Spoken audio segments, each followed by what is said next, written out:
Em 2015, a Disney deu um passo não muito convencional quando trouxe uma animação com uma pegada muito mais profunda do que um desenho animado costuma ter. Divertidamente mergulhou no mundo das emoções de um jeito muito sofisticado. Esse é o 15º longa-metragem da Pixar. O diretor Pete Docter também dirigiu Monstros S.A. e Up, e aquele curta-metragem anexado chamado Lava, que é uma história de amor entre dois vulcões. Divertidamente, que fez muito adulto chorar, gira em torno da Riley, uma garotinha de 11 anos que está tentando entender quem ela é enquanto ela lida com as suas próprias emoções. Ao contrário das histórias para crianças mais convencionais que só focam superficialmente na conversa sobre os sentimentos, Divertidamente entra a fundo no psicológico e nos desafios de crescer com muito mais profundidade. Esse filme mostra emoções opostas como a felicidade e a tristeza trabalhando juntas e faz uma referência bem legal à ideia da adaptabilidade evolutiva, mostrando como emoções como o medo podem ativar os nossos mecanismos de proteção, como a luta ou a fuga. Temos que pedi-la. Já sei, faça ela ter medo, aí vai mudar de ideia. Brilhante. Eu sei que eu sou Ana. Tanto o primeiro, Divertidamente, quanto o segundo foram um grande sucesso. Mas você já percebeu que esse filme aqui não tem um vilão? E que o Bing Bong, por exemplo, não é só um amigo imaginário da Riley, mas também ele tem uma função muito específica. Sem falar que não parece que 5 emoções são suficientes para trabalhar a cabeça de alguém, né? Tinham mais emoções nesse filme e a história de como ele foi feito vem bem antes e com muito trabalho.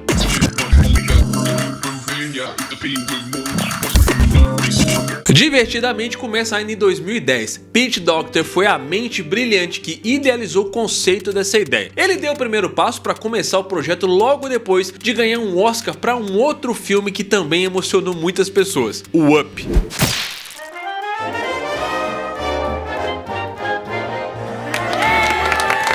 Não por coincidência, a filha dele tinha acabado de fazer 11 anos naquela época e estava entrando naquele momento difícil de crescer. O Pete queria ter certeza que a história que ele fosse fazer tocasse as pessoas e fizesse com que elas refletissem sobre a vida. Do ponto de vista infantil, ele tentou colocar bastante diversão e aventura, mas também tinha um conceito bem mais complexo, que era explicar como a mente funciona. Naquele ano, o Pete e a sua equipe se juntaram para conversar sobre Divertidamente, incluindo tudo desde o cenário até as regras e detalhes. Ele então montou uma pequena equipe para desenvolver o enredo e criar os personagens durante o primeiro ano. O principal desafio foi lidar com a técnica multicamadas do filme.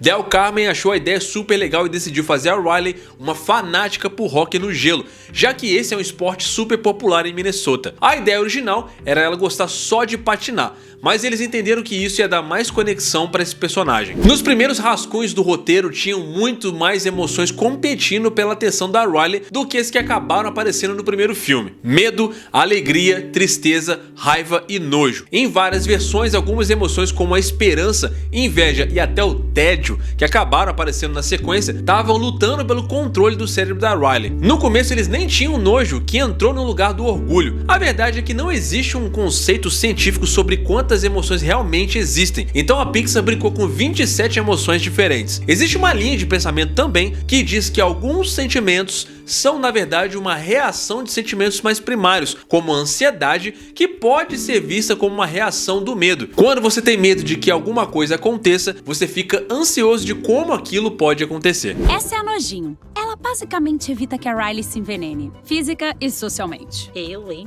Não é colorido, parece uma árvore. Peraí, gente. É brócolis! Divertidamente se concentra em uma menina, e uma pesquisa da Pixar mostrou que garotas entre 11 a 17 anos eram mais perceptivas a expressões e emoções do que as meninas mais novas. O Pete decidiu que a Riley não ia ser só uma protagonista, mas também o cenário para o filme. Ele optou por fazer a emoção principal feminina, já que a Riley é uma garota, enquanto as outras emoções foram divididas entre homens e mulheres. No início, a jornada da Riley ia levar ela a uma grande depressão, mas o Pete acabou abandonando essa ideia. Isso aconteceria porque um dos principais pontos da trama do filme, que é a mudança da família da Riley de Minnesota para São Francisco, levaria ela a isso. Mas na verdade, no começo isso não estava nos primeiros rascunhos. E em vez disso, a principal tensão narrativa era sobre como a alegria não deixava a Riley crescer, o que levou a história em uma direção bem diferente. O designer de produção Ralph Eggleston mapeou a geografia da vida interior de uma criança com a precisão de um GPS. Foi ele que criou o quartel-general, onde as emoções apertam botões e puxam aquelas alavancas. bancas, aqueles grandes corredores onde ficam aquelas infinitas orbes de memória de longo prazo, onde ficam guardadas em prateleiras, e as ilhas de personalidade, a família, a amizade, a ilha da bobeira, hóquei e honestidade, que são alimentadas pelas memórias centrais da Riley. E cada memória base molda um aspecto da personalidade da Riley, como a Ilha do Hóquei.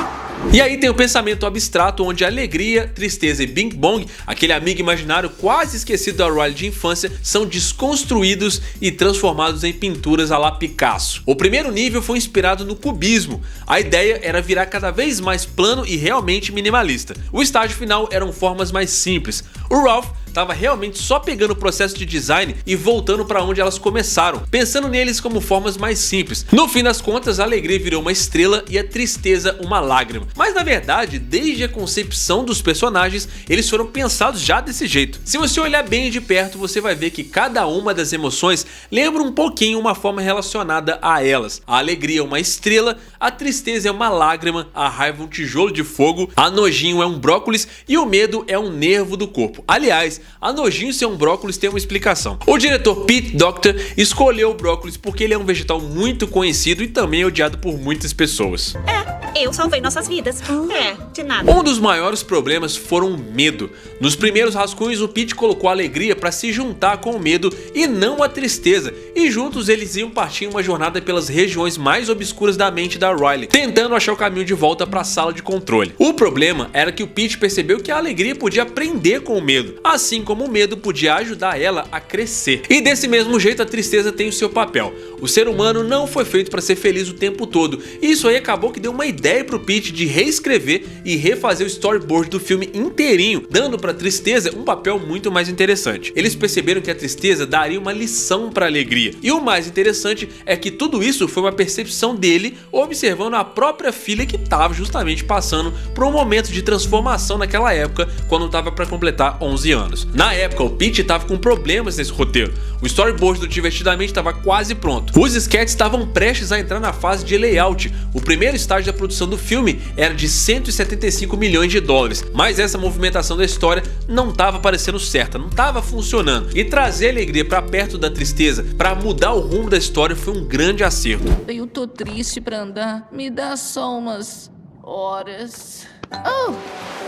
E aí? Isso acabou fazendo a alegria ser muito desagradável. Ela colocava a Riley em situações muito constrangedoras. Ela estava no ensino médio, mas a alegria fazia ela agir como uma espécie de criança. Isso ia acabar fazendo com que as pessoas não gostassem desse sentimento, que tinha que ser um dos principais. O Pete, preocupado sobre como a felicidade estava sendo encaixada na história, deixou para a equipe a decisão de rever a personalidade dela. O designer Albert Lozano queria que a alegria fosse mais brincalhona, e a equipe fez dela uma personagem vulnerável e quase intangível, porque ela é assumidamente positiva. Desde o começo existia a ideia de que a alegria podia manipular demais os jovens, provocando as tensões sociais na vida da Riley. Em uma das primeiras versões, a Riley queria ser um peru em um concurso de ação de graças, mas o Pete acabou achando essa ideia muito esquisita e procurou alguma coisa mais interessante. Vários rascunhos apareceram, incluindo uma onde os personagens exploravam o campo das ideias, e outro onde o Bing Bong recrutava um monte de personagens da infância da Riley. O Bing Bong era descrito como um envelhecimento da infância, e ele também é a união desses sentimentos. Você percebeu que o Bing Bong usa uma flor colorida? Essa flor representa todas as diferentes emoções que a Riley tem, já que ele é fruto da cabeça de um bebê que está se tornando uma criança e entendendo os seus sentimentos. O Bing Bong é a materialização disso na cabeça da Riley, que abraçou todas essas emoções, o que a Riley acaba ficando nervosa em fazer o filme todo, mas que é a chave para a felicidade e amadurecimento dela. Assim, o Pete decidiu que o conceito das ilhas de personalidade podia ajudar a conectar a geografia e a história do mundo mental de forma mais coesa, para dar mais foco na história e menos nas coisas da cabeça da Riley. Aliás, esse filme foi tão revolucionário que ele nem tem vilão, você já percebeu isso? Esse é um dos primeiros filmes da Pixar a fazer isso. Em vez disso, o perigo está na jornada de desenvolvimento da própria felicidade e de como a Riley vai lidar com as decisões feitas sem a presença dela e da tristeza em momentos difíceis. Só que na verdade, era para ter um vilão sim, e ele se chama Gloom. O Gloom tava mais para um antagonista, mas no final ele acabou cortado do filme.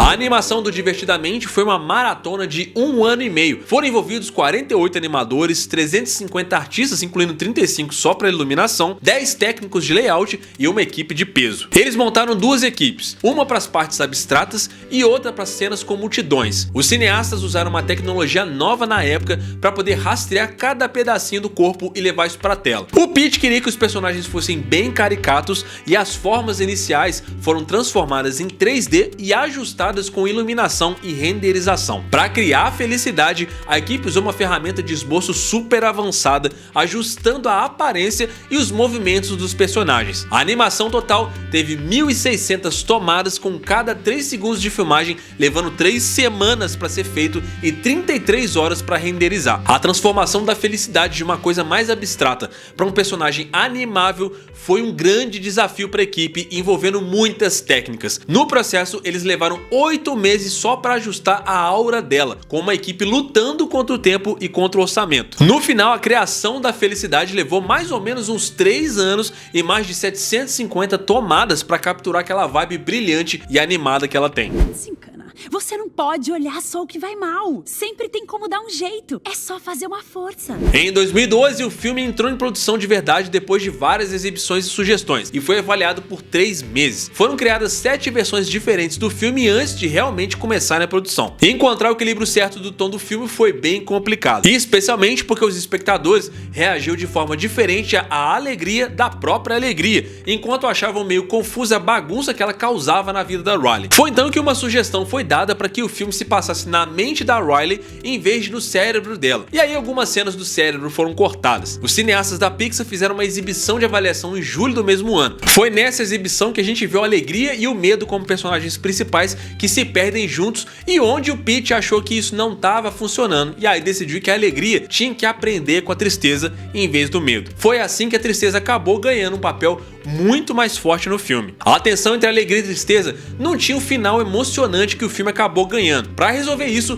eles mudaram uma cena onde a Riley estava se separando de uma amiga e as ilhas da amizade e personalidade foram usadas como pontos de saída para alegria e tristeza, mantendo assim a continuidade. Mas aí, antes de mudar todo o rumo do filme, o Pete teve a tarefa difícil de convencer os seus colegas. E toda vez que você fala em refazer um monte de trabalho extra, a conversa não é exatamente muito divertida. Isso aí acaba custando muito dinheiro. Refazer o storyboard do filme todo ia mexer totalmente com o cronograma de produção. Na época, não tinha como saber como os chefes da Pixar iam reagir, mas eles foram bem compreensivos. Eles acreditaram no potencial do Pete e imaginaram que a dicotomia da alegria e da felicidade juntas ia ser bem engraçado. Durante o processo de storyboard, foram desenvolvidas 27 sequências e 178.128 esboços, com 127.781 sendo mantidos após a conclusão. O enredo foi reescrito 10 vezes e 10 cenas completas da mente da Riley foram feitas. O storyboard no começo focava mais no arco da Riley do que nas emoções, mas a equipe achava que o equilíbrio do filme tinha que ser entre 75% dentro e 25% fora. Foi aí que em 2015, finalmente a Pixar fechou o filme e a história e a produção foi concluída em maio, depois de 3 anos de trabalho. E tanto trabalho acabou valendo muito a pena. Tendo um investimento inicial de 175 milhões de dólares, o sentimento na cabeça do Mickey não podia ser outro além de felicidade, já que esse filme faturou incríveis 858 milhões de dólares e virou um marco cultural. Divertidamente foi um grande sucesso e chegou a ser cotado para receber uma indicação de melhor filme. Isso não aconteceu, mas foi indicado para 2 Oscars, melhor filme de animação e melhor roteiro, e ganhou como melhor filme de animação. Esse filme foi aquele ar da Pixar de modernidade, de sensibilidade que faz a gente assistir um filme e terminar refletindo sobre ele. Foi o filme que fez muitos adultos se conectarem com a parte mais profunda da história em coisas como Bing Bong, que é o adeus da inocência da infância, ou o choro da Riley quando ela entende que faz parte ficar triste. Sei que essa é a casa de vocês, mas não é a minha, não. É uma mudança na forma sobre como a gente vê desenho animado na perspectiva de profundidade e camadas de sentimentos, onde a mensagem é muito mais sensível e poderosa. E com certeza isso mexe com todos nós. Mas isso é uma curiosidade, eu espero que essa aqui esteja resolvida. E aí, cara, o que você achou quando você foi assistir Divertidamente nos cinemas? Você se emocionou também? Diz aí, quer um vídeo desse sobre Divertidamente 2? Deixa aí nos comentários. Tamo juntão, muito obrigado aí pela sua audiência, até a próxima, valeu!